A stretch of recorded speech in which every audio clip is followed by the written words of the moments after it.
I'm not gonna lie to you. Expats rarely regret moving to Italy or Greece, but when they do, it's because they picked the wrong one for their situation. I've lived in both of these countries. I've helped dozens of Americans relocate to each, and I've seen what draws people to each destination, why they pack their bags and leave. Both offer that romantic Mediterranean retirement straight out of a dream. But here's how to pick the right one for you. Let's break down Greece first. So why are over 25,000 Americans calling Greece home? Let me break down what makes the country so attractive and what might drive you absolutely crazy. Let me start with the big one, taxes. When I first learned about Greece's tax deal, I thought it was too good to be true, honestly. Greece offers a flat 7% tax rate on your foreign retirement income for 15 years. That's not the typo. Your social security, your pension, your 401k distributions, all taxed at just 7%, no matter where you live in the country. Think about this for a second. If you're pulling $80,000 a year from retirement accounts and paying 22% in the United States, that's about $17,000 in taxes. In Greece, just $5,000 in taxes. The cost of living in Greece will shock you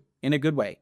I've had clients tell me they're living better on $3,000 a month in Greece than they were on $6,000 a month in Arizona. Here's what I mean. A nice two-bedroom apartment in Thessaloniki runs about $600 a month, $700 a month. Fresh fish at the market, maybe $8 a pound. A three-course dinner at a local taverna with wine, $15. Getting your teeth cleaned, $30. When our client Sarah moved from Denver to Crete, she said her grocery bill dropped from $150 per week to about $60, and she was eating way better food as well. The lifestyle is what really gets people hooked.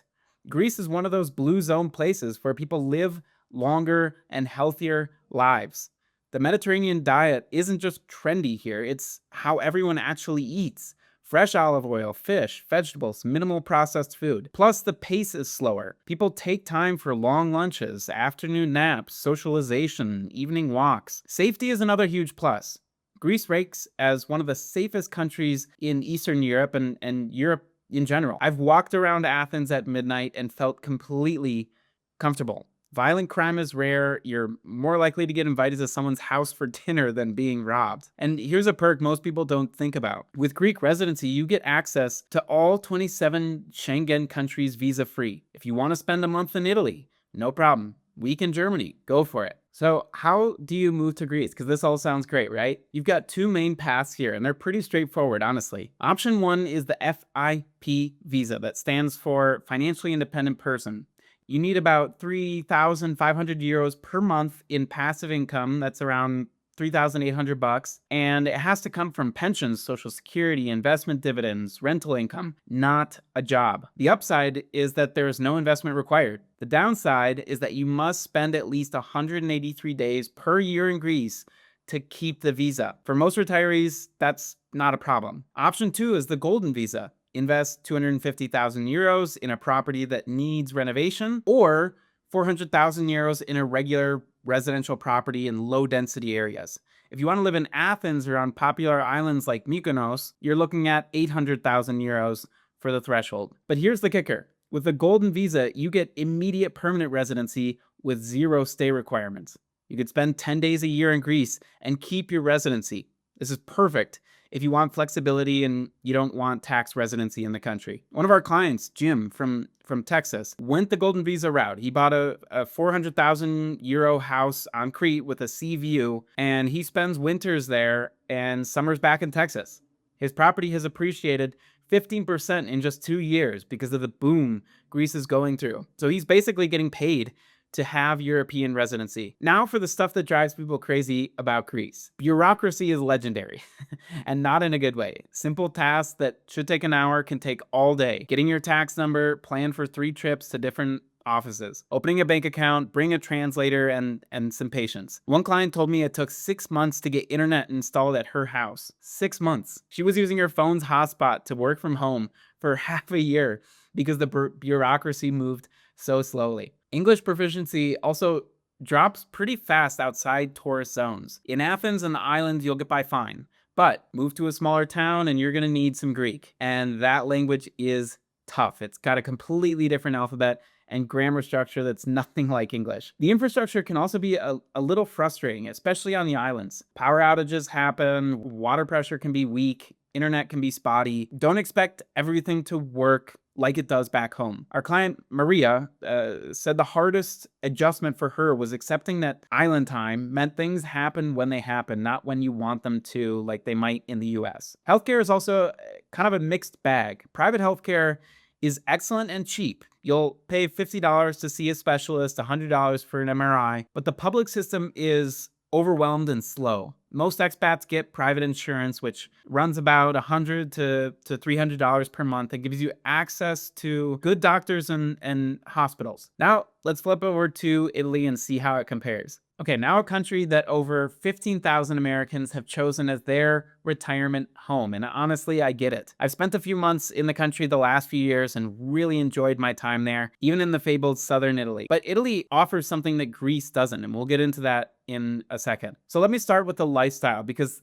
I think that's what hooks most people. Imagine walking to the local market every morning, chatting with the vendors who know your name, buying tomatoes that taste like what tomatoes should taste like. Our clients consistently tell us the quality of life in Italy feels more intentional, more connected than they had ever even expected. The food culture alone changes how you live.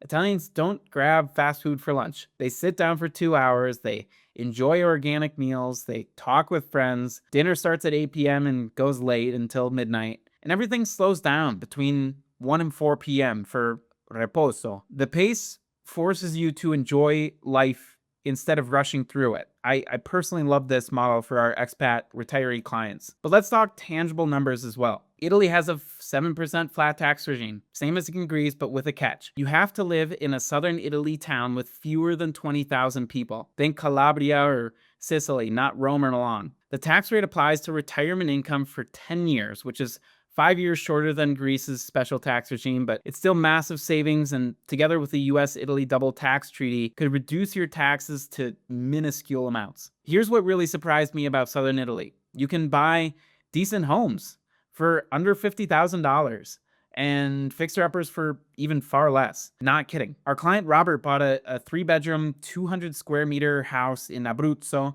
for 35,000 euros, I think. It needed work, but even after renovations, his total investment was still under $100,000. Try finding that anywhere in the US. Healthcare in Italy is good and cheap. Private insurance runs about $150 to $300 per month and gives you access to top-tier doctors. An MRI costs $200, $250. Heart surgery, maybe $50,000 here in Italy instead of $150,000 like what it would cost in the US. Plus, the preventive care mindset means doctors actually spend time with you, but don't expect this universally throughout the country. The big advantage Italy has over Greece, in my opinion, citizenship. After 10 years of legal residency in the country, meaning 270 or more days a year, which is different than most countries, 180 days a year, you can become an Italian citizen. That's an EU passport that opens doors everywhere in the region. And if you have Italian parents, you might qualify for citizenship by descent without even setting foot in the country.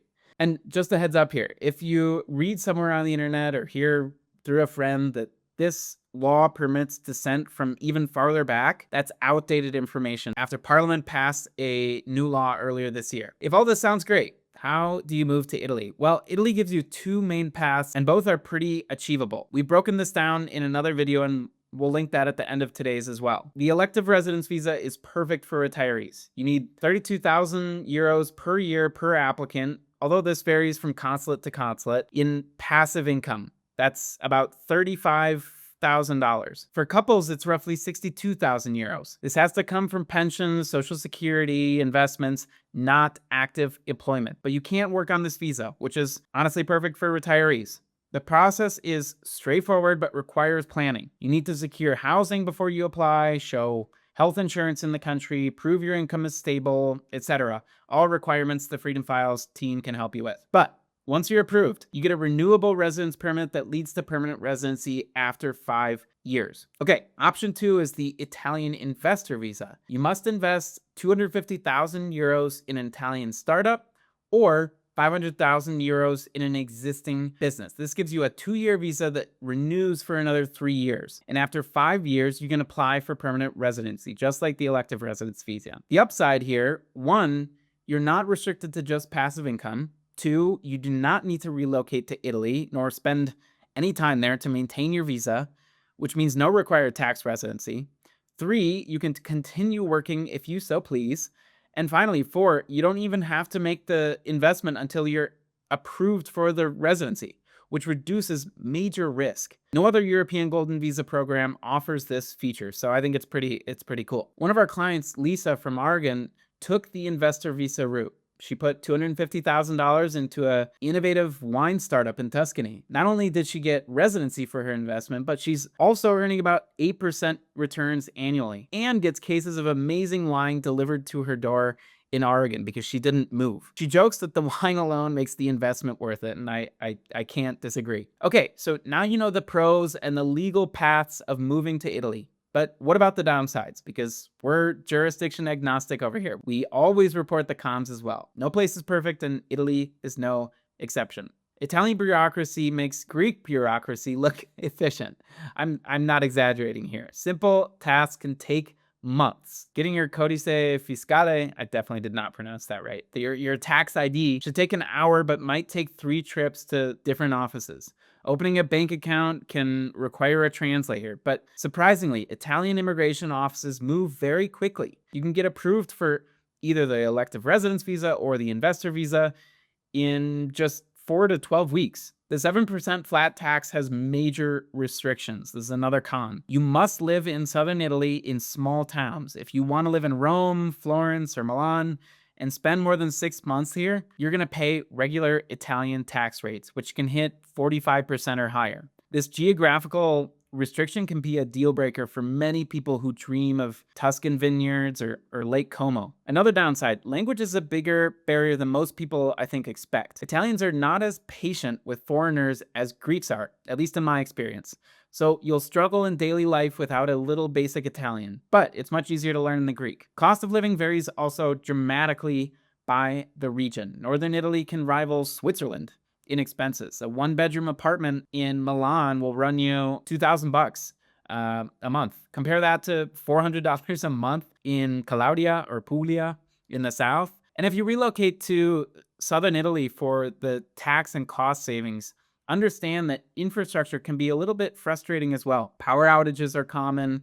Internet speeds are a little bit slower. Public transportation is a little bit more unreliable. One client told us moving from Boston to Basilicata felt like stepping back 20 years in terms of basic services. Now, here's my personal take on which country might be right for you. Before I share my honest opinion after living in both countries and helping hundreds of Americans make this choice as well, drop a comment down below. I'm curious what you guys think of both of these options. Which grabs your attention more? Choose Greece if you want maximum tax savings and flexibility. That 15-year 7% flat tax rate is unbeatable, in my opinion, and you can live anywhere in the country. Athens, the islands, wherever. The Golden Visa gives you permanent residency with 0 stay requirements. Perfect if you want to split time between the US and Europe or slow travel the world for all that matter. Greece is also slightly cheaper overall, at least in my opinion, and has that laid back, organic island lifestyle that many of our retiree clients crave. On the other hand, choose Italy if citizenship matters to you and you don't mind geographic restrictions. That EU passport after 10 years opens doors worldwide. You'll have the ability to live, work, study,